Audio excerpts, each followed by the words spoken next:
ئەمە ساتی کوژرانی دوو هاوڵاتی عەرەب و هاوڵاتیەکی کوردە لە یەکێک لە بەنزینخانەکانی شاری هەولێر کە تێیدا بەهۆی دەمەقاڵەیەکەوە 3 کەس کوژران.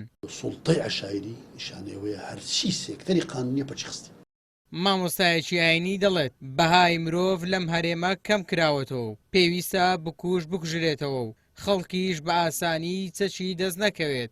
ئێستا لە وڵاتی ئێمە کوشتن بەڕاستی بووتە شتێکی زۆر زۆر نۆرمال و بەسیط لۆ کۆمەڵک ڕەهەندی یەکەم بێنرخکردنی مرۆڤەکان بێبەهاکردنی مرۆڤەکان. قورئان دەفەرمێ ومن يقتل مؤمنا متعمدا فجزاؤه جهنم خالدا فيها غضب الله عليه ولعنه وأعد له عذابا عظيما. بس تمشاكل 5 عذاب لۆ لەبەرچ لەبەرەوەی ئینسان گەلە گەورەیە ئینسان گەلە یاسا ناسێکیش دەڵێت ئەگەر یاسا جێبەجێ بکرێت ڕێژەی کوشتن لارێمی کوردستان زۆر کەم دەبێتەوە.